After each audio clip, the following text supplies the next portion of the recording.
Shalom, shalom! Piret Firefairy taas kord siit Costa Ricast teie ees. Ja ma olen ikka veel Ella juures siin koeri vaatamas, enda seda Fosterit ja siis Tšaamot ka. Nii, ja tänane teema on siis, nagu ma juba kirjutasin pealkirjaks, mugavustsoon. Oht.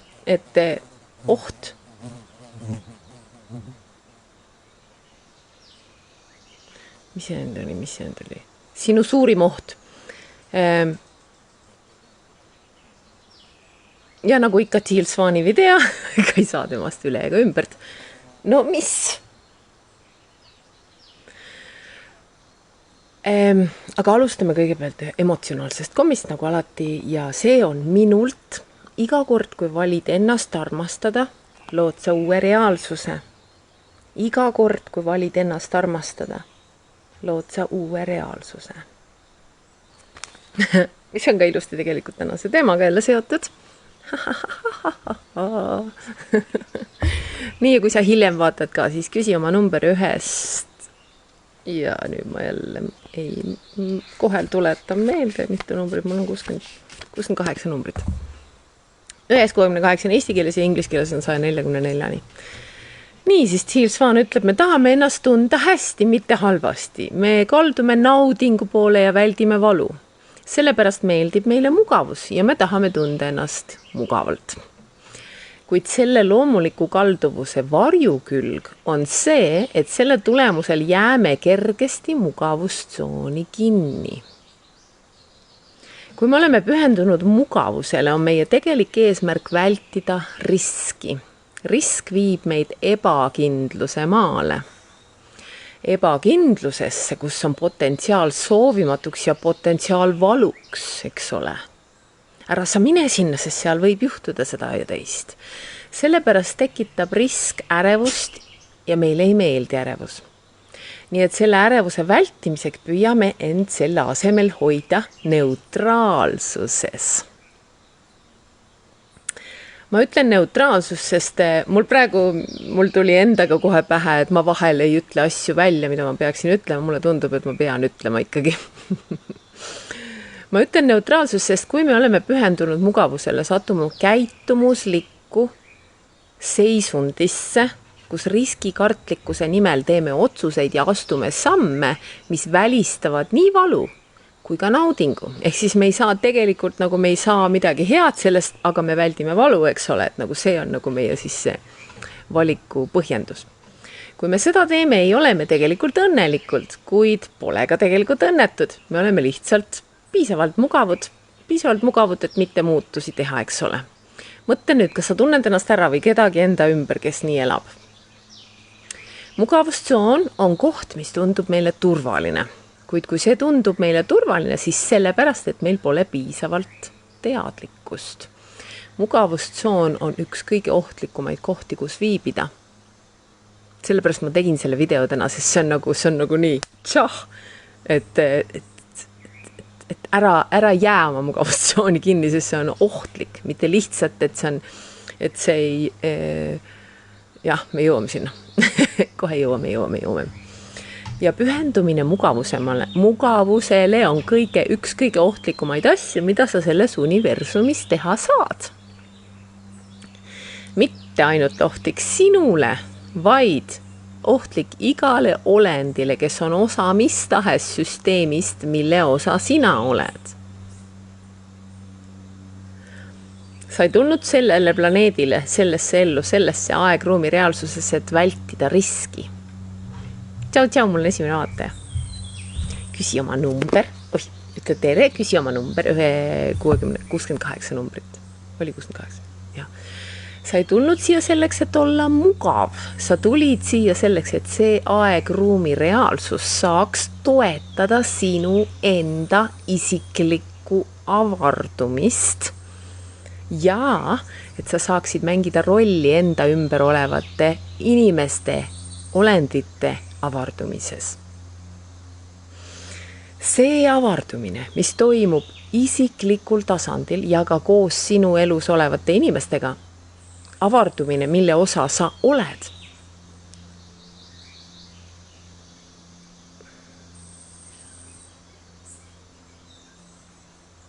liitub universaalseks avardumise. Oot, ma mõtlen, kas see nüüd oli õige. Ütleme siis nii, et see viib universaalse avardumiseni. Ehk siis sinu isiklik avardamine, mul on siin üks komm ka, mille mina vist siia lausa panin. Et ma panen nad kõik siia, aga ma mõtlen see vist. Mina sõnasin ta nii, et mis siis, kui tänu sinu avardumisest sõltub kogu universumi avardumine. Mis on täpselt see, millele see universum on täielikult pühendunud avardumisele. Seal, kus avardumine lõpeb elu. Mõtle selle peale. See on midagi, mida kõik inimesed peavad täielikult mõistma. Ja just see kontrast, mida me siin oma eksistentsis kogeme, julgustab avardumist. Mida ma kontrasti all mõtlen, on see, et soovimatu annab tõuke soovitule, eks ole. Sinu teadmine valust on see, mis annab tõuke naudingu mõistele või naudingu otsimisele. Nii et just need soovimatud, need valusad asjad, need ebamugavad asjad on need, mis loovad selle avardumise protsessi soovitu suunas. Selle suunas, mida võiks nimetada positiivseks. Soovimatu kogemus on mõeldud selleks, et panna sind muutuma soovitu suunas. Ja aegruumi reaalsuses, kus aeg on osa sellest tajutavast reaalsusest, kogeme me seda liikumise, kasvu, paranemise ja edenemisena. Mugavusele pühendamine põhjustab platoo avardumise protsessis. See põhjustab kinni jäämise, kus pole muutust ega liikumist. See põhjustab stagnatsiooni. See põhjustab langust ja halvenemist. Mõtle see seisev vesi on, läheb raiskuma, eks ole. Kuna see anti-avardumise seisund ei ole sinu parimates huvides, ei ole sinu ümber olevate inimeste ja teiste olevuste parimates huvides, ega ka universumi kui terviku parimates huvides, on üsna ohtlik seda alalu hoida. No nii, kes see mul tuli? Monika, tšau Monika! Aha, näe Kristel ka. Aha, näpud peas. Access bars. Ma olen mõelnud, et võiks teha küsige oma numbrid. Et peaks jälle Access bars hakkama pakkuma siin inimestele. Kas või Scottilegi teha? Võib-olla teeme täna, vaatame, ta tuleb mul täna küll. Ehk. Mugavusele pühendumine ja mugavustsoonis olemine tähendab, et sa oled universumiga kui tervikuga vastuolus. Ja see on suur kutse universumi kui terviku elementidele liikuda nende asjade vastu, mis põhjustavad sinu kinni jäämise. Ma ei tea, kas see make sense, aga see tuleb kõik selgeks, läheb kõik selgeks. Ja see on suur kutse universumi kui terviku elementidele seda ma juba rääkisin. Enne kui ma jõuan selle näiteni, sest ma annan nüüd väga selge, väga karmi näite sellest, tuleb mõista, et alati, kui sa oled selles mugavuse kohas, oled sa kinni. Ja kui see sulle kasu ei too, siis kõik need elemendid, mis sind mugavana hoiavad, lükatakse vastuseisu. Nii, 16 ja 22 näen. Ma ütlen veel paar lauset. Nüüd ma ütlen vastu, et sa saaksid aru, milline see tunne on, kuid ma selgitan pisut hiljem, kuidas see tegelikult pole kunagi vastu, isegi kui see on vastu. Nii, 16 ja 22. Niimoodi. 16. Millel sa saaksid täna minna, lasta, et teha ruumi millelegi uuele oma elus. Jah, oma elus. Mõtleme kõik koos, mitte kõik koos ja kõik eraldi. Millal ma saaksin täna minna, lasta, et teha ruumi millelegi uuele oma elus? Nii ja 22. Loka samasta sukkino pavantu. Olgu kõik olendid siin maa peal õnnelikud ja vabad ja panustagu minu mõtted, sõnad ja teod selle kõikide vabaduse ja õnnelikkuse heaks. Ainuke mantra, mis mul siin on. Loka samasta sukkino pavantu. Nii, kõigepealt vaatame seda väga karmi näidet sellest dünaamikast nüüd, et kuidas siis võib mugavustsooni kinni jäämine ohtlik olla. Sarah ja Damien olid suhtes 15 aastat. Sarah oli suhtega sageli õnnetu, kuid paljud tema vajadused olid Damieni poolt täidetud. Temaga koos olemine tegi ta mugavaks, eriti kuna see oli suhe, mis hoidis teda eemal rahalise mure ärevusest. Damienil polnud huvi muuta midagi enda ega nende elu juures. Ta kontrollis nende suhet ja elu nii, et tagada enda mugavus. See hõlmas mis tahes ebamugava töö vältimist iseendaga või nende suhtega, näiteks enesereflektsioon või nõustamine. Damieni ärritumine mis tahes viisil tegi nagu Sarah ärevaks ja pani teda uuesti otsima oma isiklikku mugavust. Nii et ta vältis temaga aruteludesse või tüllidesse sattumist.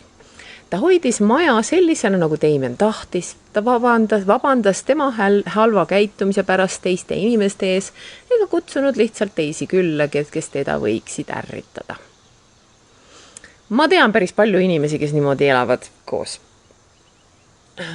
Samamoodi tegelikult ei ole õnnelikud, aga see on põhjused, miks nad arvavad, et nii on mugavam. Ta jäi keskenduma sellele, mis nende suhtes toimis, nende majade renoveerimise ja edasimüügi äri.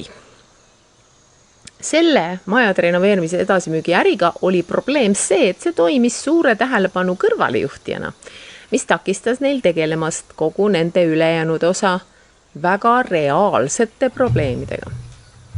Kogu nende elu ülejäänud osa väga reaalsete probleemidega. Nii et see oli taktika, et hoida ennast mugavas vältimise seisundis. Sarah hoidis Damieni tahtlikult tema mugavustsoonis, et ta saaks ise oma mugavustsoonis püsida. Kuna nad mõlemad olid nii pühendunud mugavusele, hakkasid asjad, mida nad kasutasid enda mugavana hoidmiseks, nende vastu töötama. Nagu ma juba enne ütlesin, vaata, siis hakkavad asjad nendele vastu töötama. Kõigepealt sattus Sarah teele raamat, mis seadis kahtluse alla tema arusaamad suhetest ja viis tülini Damieniga.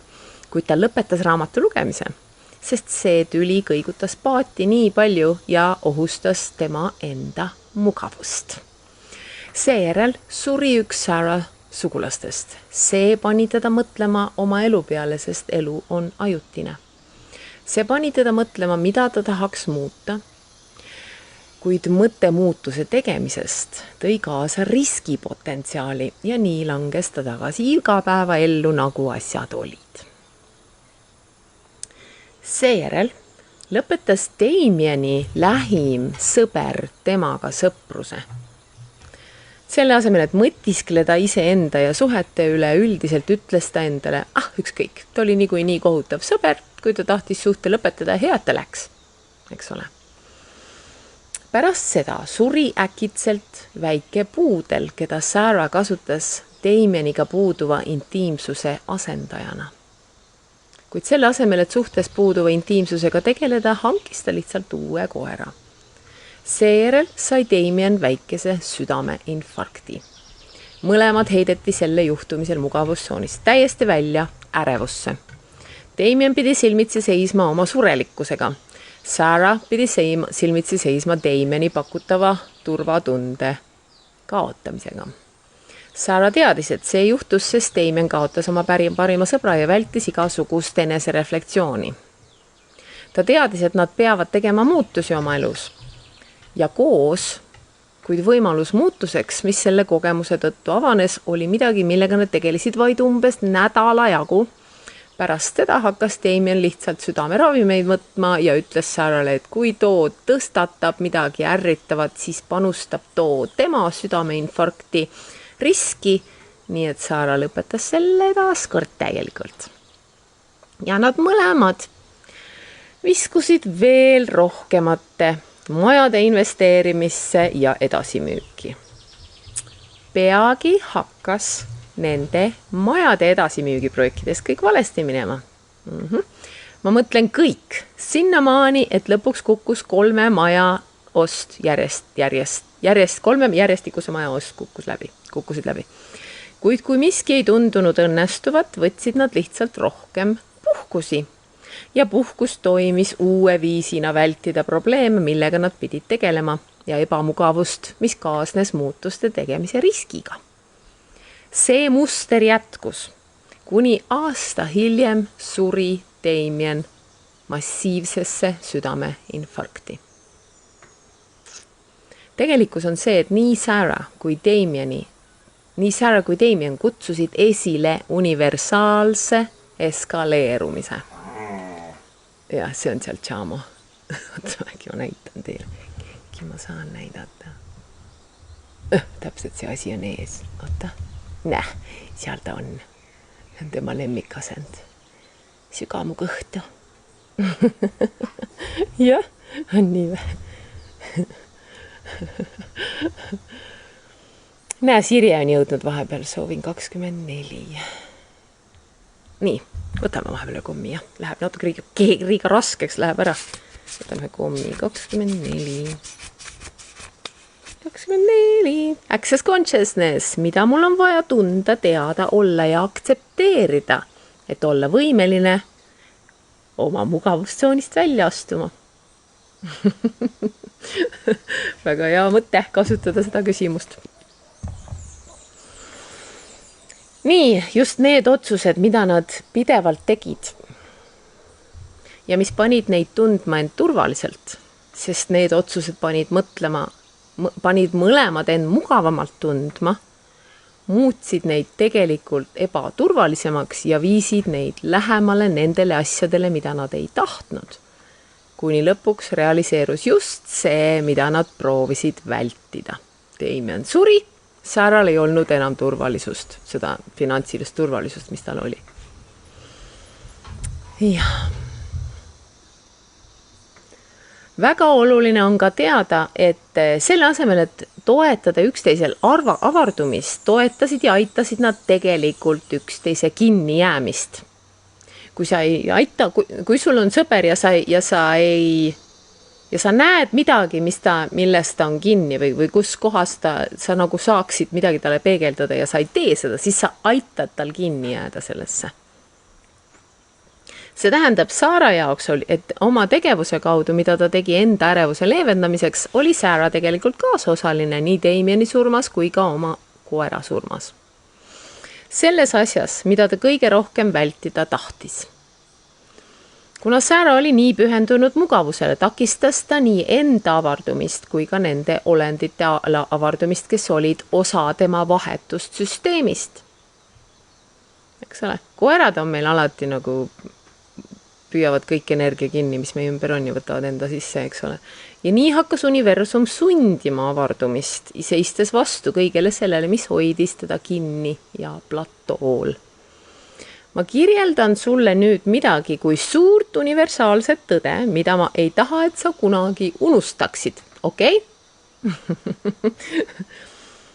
Alati, kui sa oled pühendunud mugavusele ja kasutad midagi tööriistana, et hoida end riskist eemal, sel määral, et sa pole avardumisega joonduses, siis need asjad, mis sind mugavana hoiavad, saavad sihtmärgiks.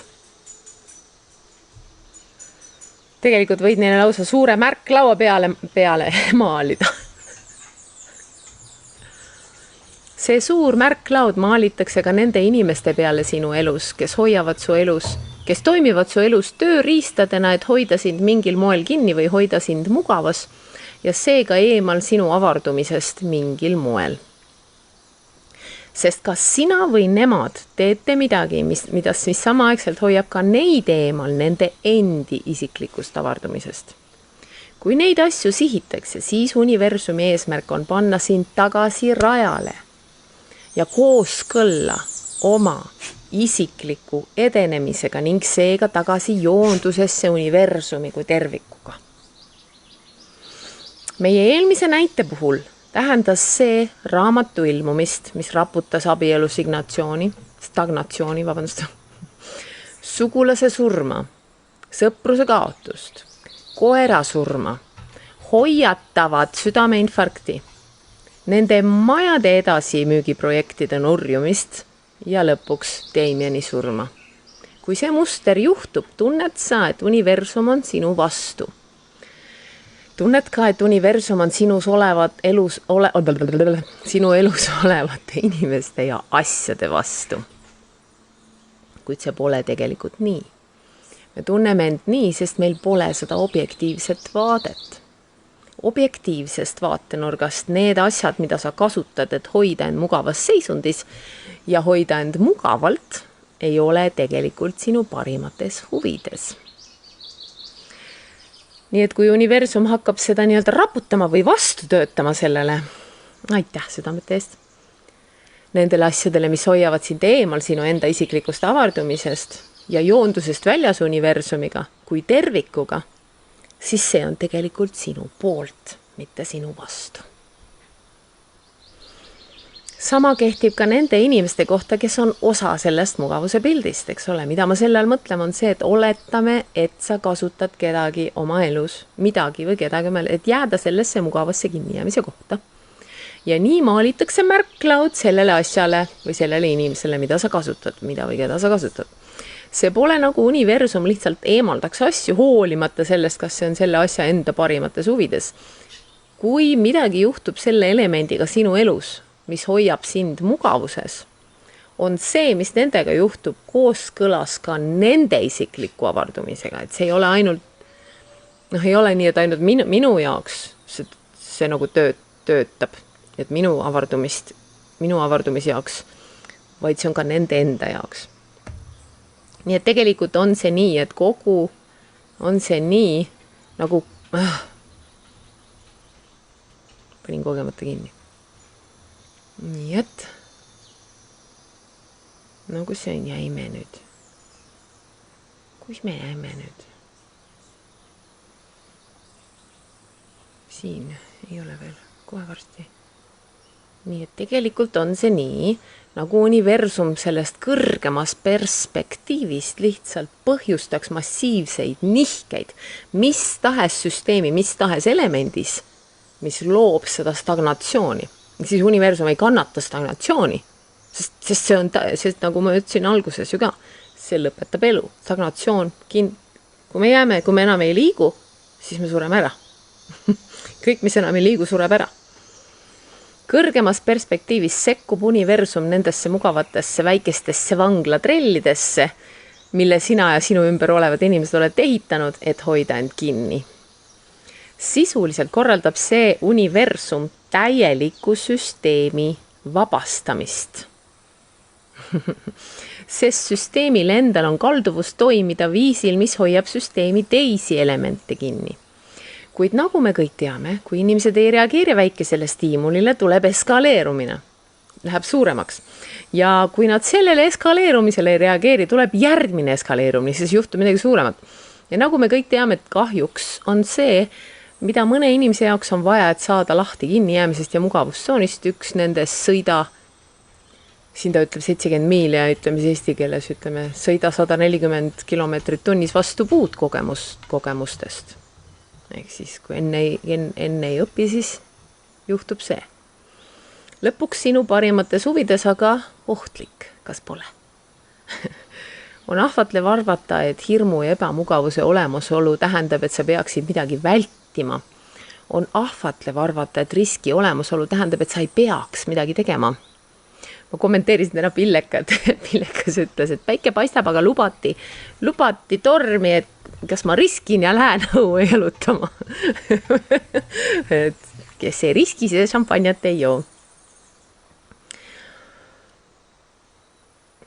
Kuid ebamugavus, hirm ja risk sageli ei tähenda seda. Ja selleks, et jätkuvalt avarduda, aidata kaasa teiste avardumisele, leida õnne ja jääda joondusesse universumiga, peame me õppima ebamugavusse naalduma ja võtma neid riske. Kui sa seda ei tee, võid sa kutsuda esile ühe kõige hirmutavama kogemuse, sa võid teha end ebaturvalisemaks kui kunagi varem. Ja hirmutav osa on see, et sa isegi ei tea seda. Teisisõnu, tagades, et sa oled piisavalt mugav, et mitte riski võtta, võid sa võtta kõige suurema riski. Mitte ainult iseendaga, vaid kõigi ja kõigega enda ümber. On ahvatlev tunda end turvaliselt ja tunda end kontrolli all. Kui sa oled pühendunud mugavusele, eks ole.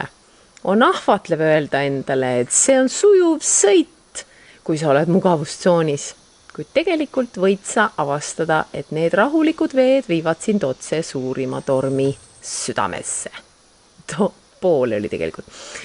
Ilusat nädalat, ütleb Teal. Ja meie teeme nüüd energiajoonduse. Niimoodi, kuidas me seda asja teeme. No mida te siia nüüd kõik tulite siis minu juurde vaatama, mis ma siin teen. Pean teid ka näitama nüüd jälle, jah. Vaatame siis, siin on Jamo jälle. Jamo. Ja, hello. Ja Ronja. Ja. Tagumine kaamera udune. Nii. Paneme tagasi. Siia paneme jälle teed näitama nagu eelmine kord. Näitame teed. Ja seal on tee. Nii. Okei. Kui sul on vesi kaasas, võta üks lonks enne, kui pihta hakkame.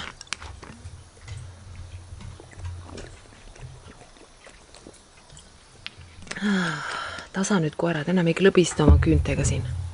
Aitäh, Jamo. Ja mulle mugav asend. Kuskil, kus on sul mõnus rahulik omaette olemine. Ja hakkame hingama sügavamalt sisse ja välja.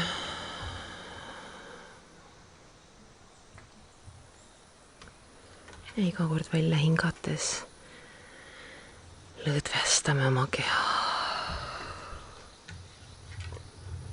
Kogu oma energiakeha.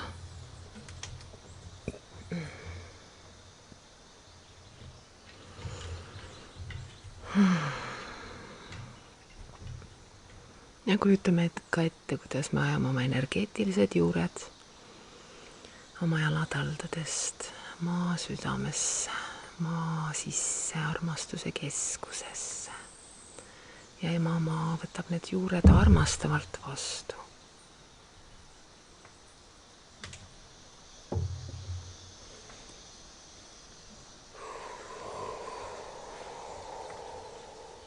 Ja kui me tunneme, et meie juured on jõudnud armastuse südamesse, siis laseme sellele armastusele jõuda tagasi läbi meie juurte, meie sisse, meie südamesse. Tunneme, kuidas see armastus ujutab üle meie füüsilise keha. Mis tunne see siis on? Kui iga rakk meie füüsilises kehas saab armastusest üle ujutatud.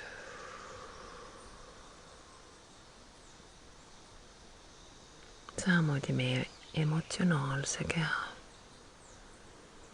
Tunneme, kuidas armastus ujutab meie emotsionaalse keha praegu üle.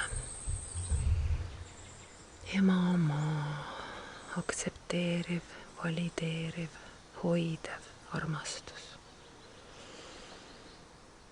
Ja ka meie mentaalne keha saab armastusest üle ujutatud.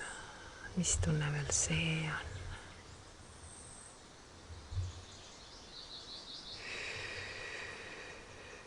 Kogu meie mõttemaailm leiab rahu.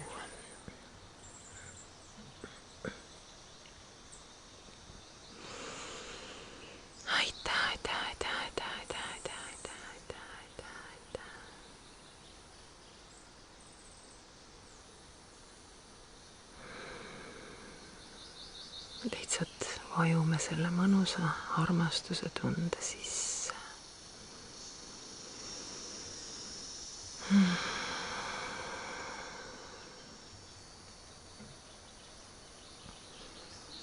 Tunneme, kuidas me oleme hoitud ja armastatud. Ja tunneme ka seda, et universum on meie poolt. Ja just sellega, et ta sunnib meid meie avardumise poole. kui meie vahel ei julge riske võtta. Ja nüüd me oleme sellest teadlikud. Nüüd me mõistame seda, et kui miski tundub, et mitte ainult miski, vaid nagu kõik on meie vastu, siis siin peab olema mingi sügavam põhjus.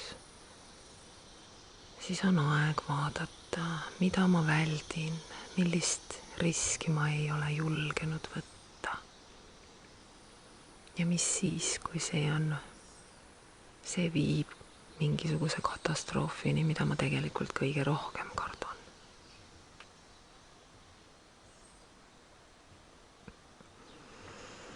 Nii et kuidas see siis oleks, kui ma tegelikult nüüd leiaksin mõistmise, mis see on, mida ma olen vältinud ja mis tegelikult tuleb ära teha.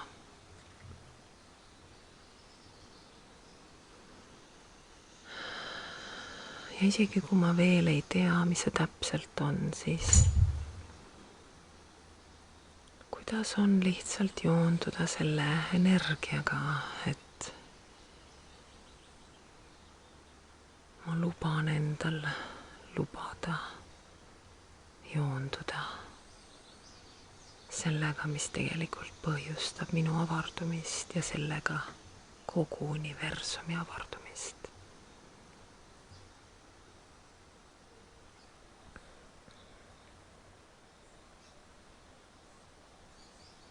Kuidas see siis on olla joonduses iseenda avardumisega?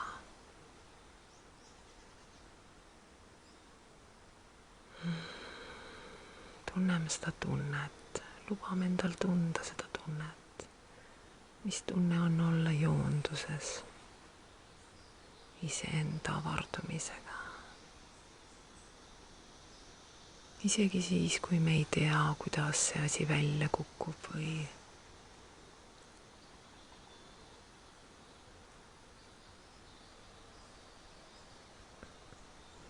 mida iganes me kardame. Mis siis, kui me teame, et universum hoiab meid. Universum tahab, et me avarduksime.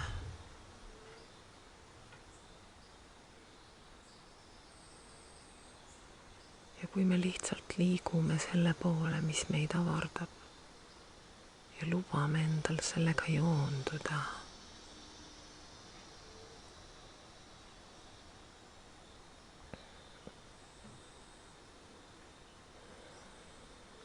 siis, kui see võib põhjustada imelisi kogemusi meie elus, mida me tegelikult soovime kogeda.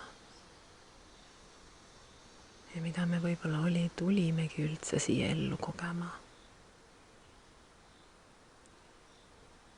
Ja ka kõigi teiste inimeste, kes on meie ümber, ka nende avardumist, ka nende joondumist, nende avardumisega. Mis siis, kui mina oma avardumisega põhjustan kõige ja kõigi avardumist enda ümber.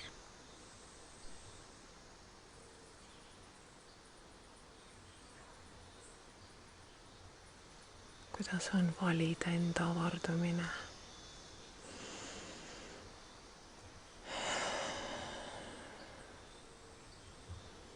Kuidas on lubada endal valida enda avardumine?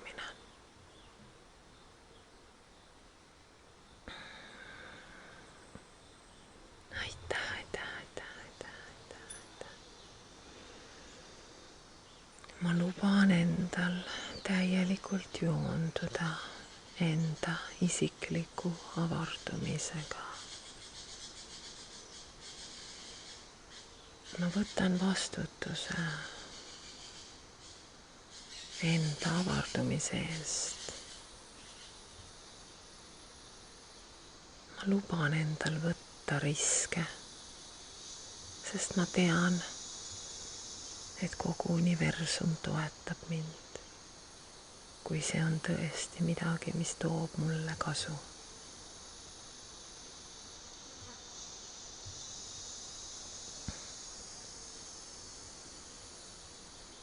kui ma tõesti teen seda energiast, mis tuleb minu südamest, minu hingest.